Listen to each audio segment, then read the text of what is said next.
It's time once again for the Maple Grove City Report. I'm Dave Kaiser. Thanks for joining us with Heidi Nelson, Maple Grove City Administrator. Welcome to the program. Thank you. Last couple times we've been together, we've had short meetings to talk about. Well, it's changed a little bit today. We've got a longer meeting to talk about an hour-and-a-half meeting on November 19th, plus a meeting before the meeting and a special EDA stuck in the middle of all. So let's explain. Let's start with the workshop meeting. There's some big items that are on the table and looking towards the future for Maple Grove. Give us a little idea of what was talked about. First, I-94 noise wall process. Yeah, so this is part of the MnDOT project. They're proposing to move forward in 2020-2021 timeframe, which is the unbonded overlay project, which covers from the Fish Lake split in Maple Grove all the way up to Rogers.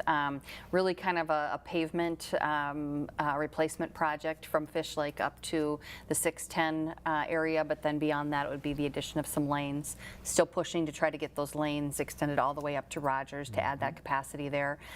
So that's a kind of an open component of the project. But as you move through this, and because it's federal highway, one of the considerations that needs to be looked at is noise walls. So you'll note, when 494 was redone, some new noise wall additions went in there because of that project. So they're really looking at the whole corridor. They get out and measure kind of what the noise impacts will be, what they are today, and what they will be with the improved roadway, and then make some determination about building noise walls through that corridor. So right now they're looking at basically kind of about 4 different wall segments up and down the corridor, both on the west and east sides as they move through Maple Grove.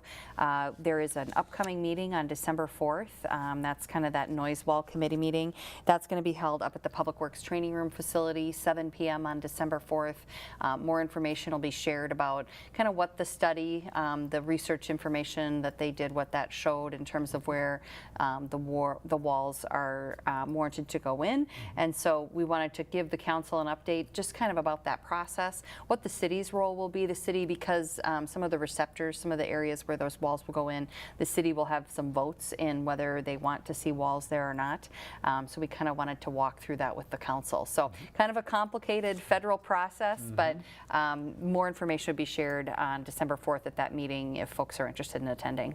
And would it be correct that some of these walls are going in where there might already be development, but some of the walls might be for future development thoughts and what might be coming to that stretch? Yeah, probably a little bit more north up in the Rogers, as you get Rogers Dayton area. But today, really, the last wall being considered is kind of at that County Road 30 bridge area. That's kind of the northern expanse of it in Maple Grove right now. Okay, very good. We'll keep you up to date on that.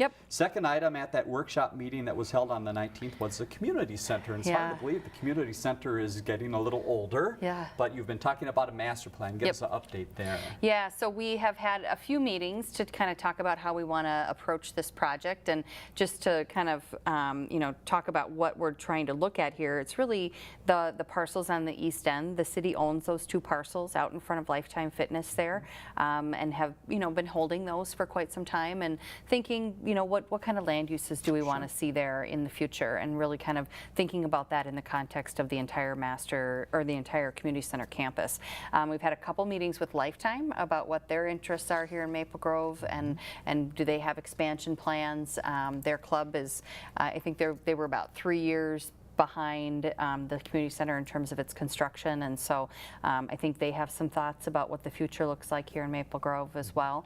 So we wanted to kind of talk with the council about how we do that process in terms of potentially partnering a bit with Lifetime in terms of those discussions, and having, we would likely bring kind of an architectural firm on board to help us with that master planning, and then do that sort of hand in hand with Lifetime a bit so that we understand what their plans are on the campus, and so that that all kind of works together at the end. So more to come on that. This was more kind of a big picture general discussion, get the comfort level of the council in approaching that process in that way. Very good. Last time at the workshop was talking about concert at Central Park. This has been something that's been kicked around over the past couple of years. Where are we now? Yeah, so this is now kind of the next generation of, we were looking at it around the time of the Super Bowl, maybe this summer.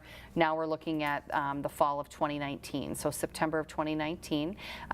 As you know, the Great Lawn at Central Park was built for the purpose of having kind of larger scale events there. So the council was supportive of moving forward with that summer-based event, or early fall. Partners on this one is the Northwest Tourism Group, so they would be contributing some upfront dollars to this to help promote the region, as well as the Maple Grove Lions. So City, the Lions, and Northwest Tourism would be kind of the partners in this project. So more to come on this one with agreements. We'll be working with Sue McLean Associates for event production out there. But yeah, start to see, look, notice things for this big concert coming in September of 2019. Very exciting. Watch for some promotion on that. So that's it for the workshop meeting that was held. Now let's move to the council meeting from November 19th. One item to touch on, there wasn't anything pulled from consent, but as we looked back through it, we thought this might be a little interesting. The Transit Center does a lot for the community, and there's some unique arrangements with some other parties for the Transit Center.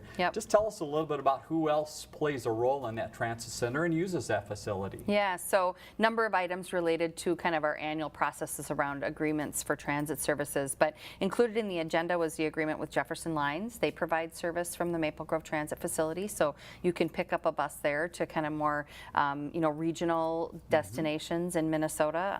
I think they even go North Dakota way and whatnot, even maybe to the east in Wisconsin, so some options there.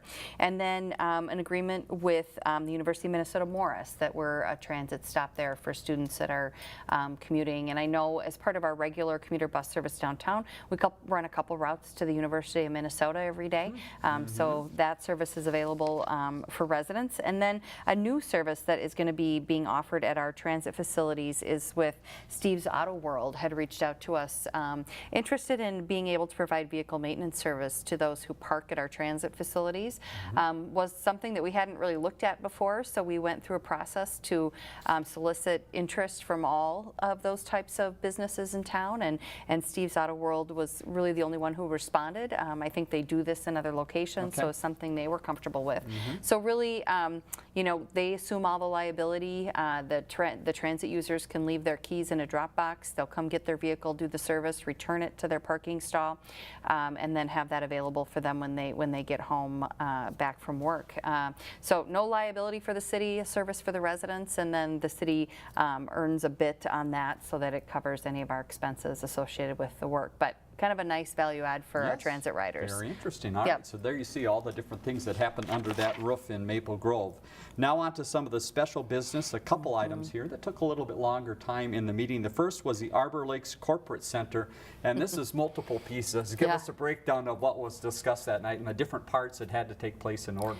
Yeah, so this is kind of the culmination of probably 2 years of work on this project, and this is a site that's been around for more years than in advance of that. So couple of things several actions that we had to do to get this project underway. One was to provide its land use approvals. So on the agenda that evening were the concept plan, development stage plan, rezoning, the plats, and then kind of those resolutions of approval. So that gave it all the site, all of its entitlement, so they can go ahead and build the project. We did have some discussion about architecture and asked that they add a few more windows to the west wall of the building, kind of facing Zachary there, and they were open to that concept. So that'll come through in the construction. But that first item kind of took care of all their land use approvals, so they can move forward with the construction. From there, we moved into the EDA meeting, and so this is a site that was eligible to have a TIF district, a tax increment financing district, established under our new soils deficiency special legislation that we received for the gravel mining area. And this site is kind of the perfect description of what you would use this tax increment financing for. So difficult, complex site. It's the site of the old Osseo dump. It's gone through the Sanafil transfer station, number of names over the years, but really it's an old dump site. But the good news is it was a dump site at the time that there's not a lot of hazardous things there, but there is a lot of material that needs to be removed from that site, about 30 feet on the far west end of that site that needs to come out of there. So the cleanup costs associated with this project were about $5.4 million to be able to return this site to development. The city and the developer were successful in getting $1.75 million in grants from various state and county agencies to assist with the cleanup. So this tax increment financing really helps to kind of help solve more of those, the gap in financing that's created by the need for those cleanup dollars. So went through the process with the EDA to review the financing plan, the interfund loans, and the TIF development agreement that talks about what kind of increments being provided to assist with the project. So that occurred at the EDA meeting. EDA is required to review that before the City Council considers that. So when we came back to the City Council meeting, they conducted the public hearing on that new TIF district and then reviewed the same documents and provided their approvals there. So this project kind of really has everything it needs now to get going. They want to get out there yet, even this, I guess I can still say fall, late fall, isn't quite winter yet, and start to open up that site and get some of that material out there so they can take advantage of some of the maybe hopefully drier weather in the spring. So you might even see some activity starting out there in the next few weeks here. We got to work through getting property transacted to them and closed up, but nice to have this one hopefully underway and down the road. It's been a long project that we've been working on. It has been. A few diagrams there at the meeting as well about the possible future use. So it's a little bit of a mixed use, is that correct? I know some of the comments were, well, it has more parking spaces than you might think for this type of a building, and that's thinking ahead of what could potentially go there. What is the look of what maybe could go there? So we were really interested in making sure that there was a nice mix of office in this building. So what the development agreement required was that they could have, it required about 30% of that square footage be for office, and then behind that is kind of that flex office manufacturing warehouse type space. And they would get some credit if it were high-tech manufacturing or med-tech type manufacturing. But our intent there was really to drive, we're not really interested in having, just purely warehouse on that site. Particularly it was a site that the city owned. And so we were really interested in promoting job creation on that site for good industry. And so be requiring them to have additional parking to support that office square footage, and then having requirements for that % of office in that development agreement. And I think it's in their interests as well to have, to try to secure those types of tenants that bring better jobs to town, a little bit higher rents on those. So it makes their deal work a little bit better as well. So yeah, we pushed on those things for this project to make sure we got a really good project for the city in the long run. Very good. Watch for the ground being moved, and we'll keep you up to date as things move along. Another item that's been in the works for a little while, not quite as long as that site, is the Fernbrook Fields project. And again, there's some modifications that have happened here, and the council needed to look at some budget adjustments. Give us an overview of that project, where it stands now. Yeah, so we needed to come back to the council and amend the budget for the project. A couple things in play here is as we started to do kind of the work to add the road in on the west edge of the site, we ran into some additional stormwater considerations and things that we needed to address with regard to getting that street in there. So there's about $300,000 of increased costs associated with that. Those costs are covered through our stormwater fund and our street reconstruction fund, so we have some other tools that are available there.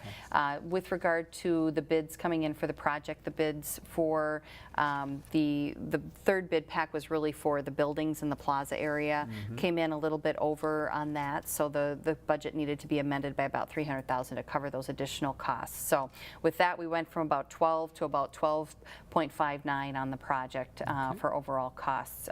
So that one gained approval, and then the park board will go back and deal with that third bid pack for that project. And just as a reminder, number of partners on this project. We again secured grant funding from Hennepin County for the youth sports grant for this project. Our partners in this are Maple Brook Soccer, Maple Grove Football, and then Maple Grove Lacrosse, as well as the School District 279 as a partner in this project. So helping out with the funding of this overall capital cost of this investment. Very good. Overall timing for this project, when will they be able to play some type of a game out there on the fields? Yeah, we're looking towards July, or hopefully early July of 2019. So a lot of work been done this fall, and then hopefully we'll have a early spring here and be able to finish things up and get out there early summer. Very good. Yep. Under community development, one item that again we've touched on in the past, it continues to move through the process, is territorial greens, and still some additional discussion here. It was moved from recent council meetings, now another discussion. Tell us what was discussed and now where it moves. Yeah, so this had to come back for its final resolution of approval. And we've had a lot of discussion about kind of transportation and traffic up in this area in the County Road 81 Fernbrook corridor. So included with this approval was was in the resolution was some direction to staff to continue to monitor those intersections for how they're functioning and any accident data that we need to look at up there. So we're going to continue to do that. This one did gain approval. One big component is working with Hennepin County and the city of Dayton.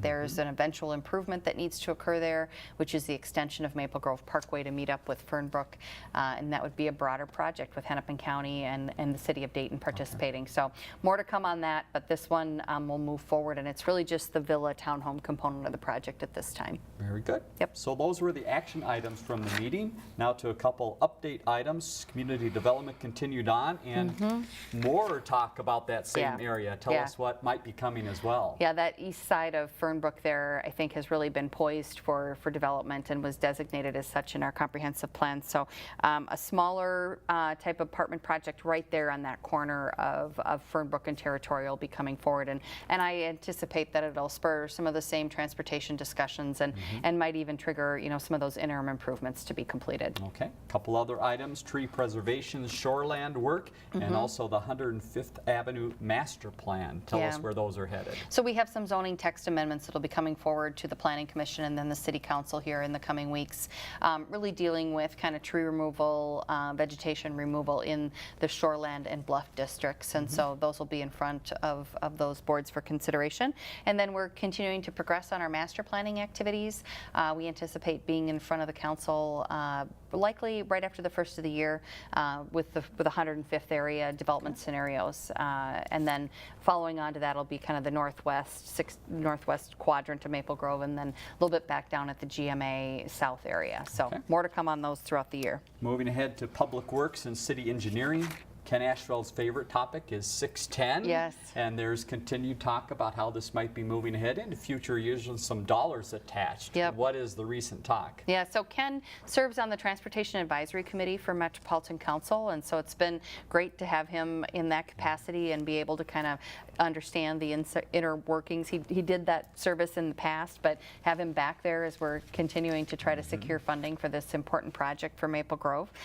So we are sitting ranked pretty well in this STP program. It's federal dollars that flow through to Met Council for road projects, and Surface Transportation Program is what it stands for. Okay. So those awards will be likely made in January, but lots of process right now going through with the Transportation Advisory Committee, moves on to the Transportation Advisory Board, and then eventually on to Met Council. So we're just really kind of trying to pay attention and make sure, you know, hopefully nothing changes with our scoring as that process moves forward. Something tells me we'll be talking about this for a little while longer as well. We'll keep you updated. And one item you had as a note to the council was you're in the interview process. Tell us about that. Yeah, so this coming Thursday night, the 29th, or a week, I guess, out, we're going to be doing the interviews for the Community and Economic Development Director position. That'll be, I think we have 4 candidates will be coming forward for interviews that evening with the council, and then hopefully we'll have some action in December and get somebody on board in January. Very good. Yep. So that's the meeting from the 19th. A lot did happen there, about an hour and a half meeting. There you have it in about 18 minutes worth of time. Now let's move on to other things happening in the city, and we have quite a bit to talk about. As we're taping this, we are on the 21st of November, so we're close to some holidays here. Tell us about some office hours and some changes at the government center. Yeah, so city offices will be closed Thursday and Friday, November 22nd and 23rd. And then we do trim up our transit service.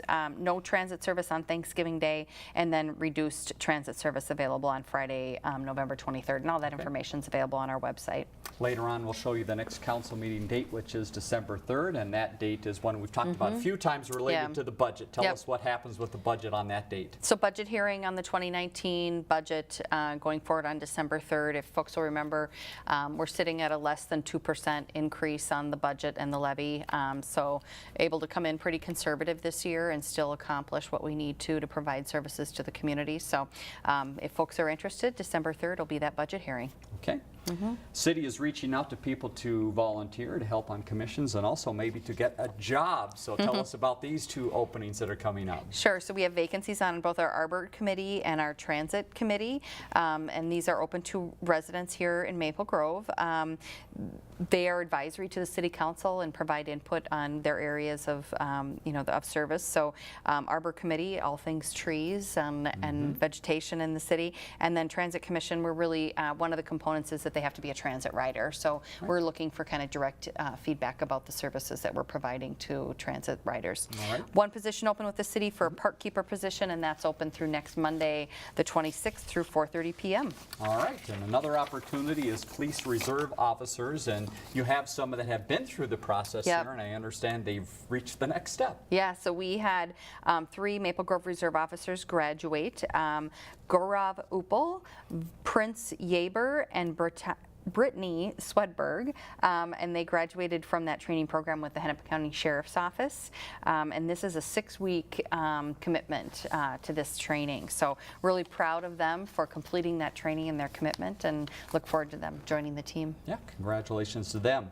Now a quick business update, a few things happening on the business front. First, Crave, we weren't quite sure if they'd make it, but they made it. Tell us about the Crave opening. This past Sunday, November 18th, they opened for business. They did kind of a soft opening before that to kind of test things out and try things out. So I haven't had the chance to be in there now yet since they've opened up. So that's pretty exciting. A nice addition there to the corner of Main Street and Elm Creek Boulevard. Definitely.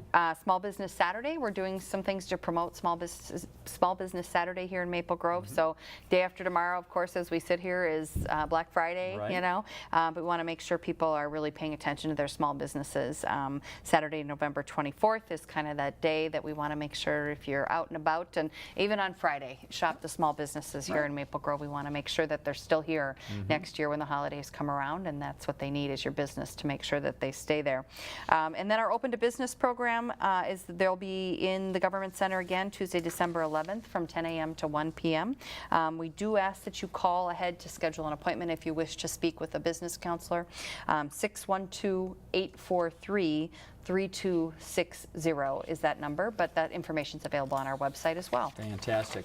We've talked transportation a couple times during the program. Let's talk about it again because there's an important meeting coming up, and again, it's pretty quick here as we're taping this program, and this happens to do with Dayton and 94. Tell us what's coming up. So kind of related to that first item we talked about with the noise walls, this is a component of that unbonded overlay project, the Dayton Parkway interchange construction. And so this has been known as the Brockton Interchange for many, many years. They've shifted the name now to the Dayton Parkway Interchange. This will be a component of that project that goes forward 2020 to 2022. They are doing an open house about that to get feedback from the community, let the community kind of see what's being planned. That is going to be Monday, November 26th from 6 to 7:30 at the Faithbrook Faithbrook Church on Elm Creek Road. So information certainly available on the City of Dayton website, and I believe we do have it up on our website as well. But it does connect into Maple Grove up on our northwest corner in terms of its connections to County Road 101 on the west side, and then as it kind of comes back down through Holly Lane on the east side of 94. So this is an important infrastructure piece for the northwest corner of Maple Grove. Very good. Well, as the snow is holding off now, it's still time to maybe get some of those leaves. And a great amenity of the city is the Yardway site, and it's staying open. It is November 30th, so we have over another week to get out there. And now the snow is gone, so your excuse is gone, right? So yeah, and I saw folks out there the other night with the lights, you know, the big lights were on and people were out using it. So they'll be there for you through the end of the month. Very good. Let's talk about some of the things coming up for the holidays now as we get to look towards December. Mistletoe and Memories. This is a guide that's coming out. Tell us what's inside there. Yeah, so the guide is out. It should be in your homes here. I've got mine at the office, so hopefully it'll be out. But it talks a lot about all the things going on here in Maple Grove, really starting now through the New Year's holiday. So one of the first pieces is Santa's Magical Workshop, and that's hosted by the Arbor Lakes Business Association, Saturday, November 24th. This is over at the Fountains of Arbor Lakes, kind of in the Dave & Buster's parking lot area. There's that's this coming Saturday, you know, Small Business Saturday. Reindeer rides, petting zoo, pictures with Santa, all those kinds of activities going on. And then we follow it up quickly on December 1st with the Hometown Holiday and Community Tree Lighting. The tree there at the corner of the Government Center there on Main Street. Saturday, December 1. And this event will be focused more in the Main Street area, and that's events from 2:30 to 6:30. Carriage rides, music, Santa Santa and Mrs. Claus show up, treats more, parade at 5 p.m. So this is where they kind of light up all the vehicles along Main Street with the parade, and then it ends at that corner where they light up the tree. So Saturday, December 1st for all those activities. All right, let's talk Park and Rec for a minute. They're not going to miss out on all this fun for the holidays. Tell us about their guide that's out and some of the things that might be inside there as well. Yeah, so the Park and Rec activity guide is out for all of the activities for the winter, and registration starts December 5th for those activities. Website, great place to go to find out that information. A lot of things happening around some of the facilities in town. One is a craft show that is going to take us to the community center. When and what's there? Yep, so again, Saturday, November 24th, we've got another, this is the Katie Beth Craft Show from 9 to 3. Admission is free at the Maple Grove Community Center. And then our Central Park Skate Loop is open for business. And so I've already gotten a text from Terry Just that he was out skating the other night. Terry. So that's good. I think he's always one of the first users out there and brings his family out and enjoys that nice addition. And it's wonderful to have the weather cooperate and be able to have that open now as we go into the Thanksgiving holiday weekend with so many family activities. Very so fun. And yeah, Terry, very fun. Former Park and Rec director who had a big part to play in that ice being a part of that. Angel of Hope, this is a great annual event. Tell us when and where. Yeah, so Thursday, December 6th, it's always December 6th at 7 p.m. at the new and improved Maple Grove Arboretum. So usually is a pretty brisk, cool evening out there. You have to dress for it, but they very nice event, and they provide candles, and then folks are invited to bring a white flower to place at the base of the statue. And it's kind of a short, simple ceremony, but very nice. So we really encourage people to come out and support the community at that event. Very good. And earlier that day on December 6th, you can head to the community center indoor market time, 3 to 6 p.m. Tell us what we'll find inside the market indoors. Yeah, so we're heading into the holiday season here, so all kinds of nice things to pick up for gifts. Handmade candies, coffee, bath and body items, seasonal produce, and I still have the live music indoors, so that'll be a festive one. Thursday, December 6th, 3 to 6 p.m. Very good. Pop-up Rec Fest. What is that? Well, it's a neat event, and if you haven't been inside the Dome lately, this is the reason to get to the Dome. What's going on at the Rec Fest? Yeah, so this is Wednesday, December 12th from 6 to 8 p.m., so in the evening. Inside the Dome, up at the high school there, north of the high school. So free event, fun games, Nerf blasters, mini golf, much more. No registration is required, just show up, and it's open to all ages. Very fun. Yep. And another annual event to round things off for the year is the New Year's Eve party. What do we need to do to get involved there? Yeah, so registration or ticket sales start pretty soon for this event. It's from 2 to 6 p.m. on Monday, December 31st. New Year's Eve falls on a Monday this year. It's at the Maple Grove Community Center. $10 per person to get in, and then there are concessions available at the event. But there's dancing, inflatables, crafts, ice skating. The Maple Maze is open. The indoor swimming is open. And then, of course, they do the balloon drop at 5:45 p.m. So helps with those families for folks that aren't going to be up when midnight rolls around. But a great opportunity to really use every part of that great facility. Yes. Yeah. So go to the website to find out more about getting signed up for that, and always other things that we mentioned throughout the program. So Heidi, thank you very much for being with us once again. Let's leave you with that information about the website. There you see it in the middle of the screen. Next council meeting, as we mentioned, is on Monday, December 3rd. Again, that will be the final budget hearing and many other items as well. We'll talk about those the next time we get together. 494-6000, number call to the Government Center, and 533-1710, our view response line. Questions or comments, we'd love to have them. Heidi, thanks again for your time. We'll see you next time for the Maple Grove City Report.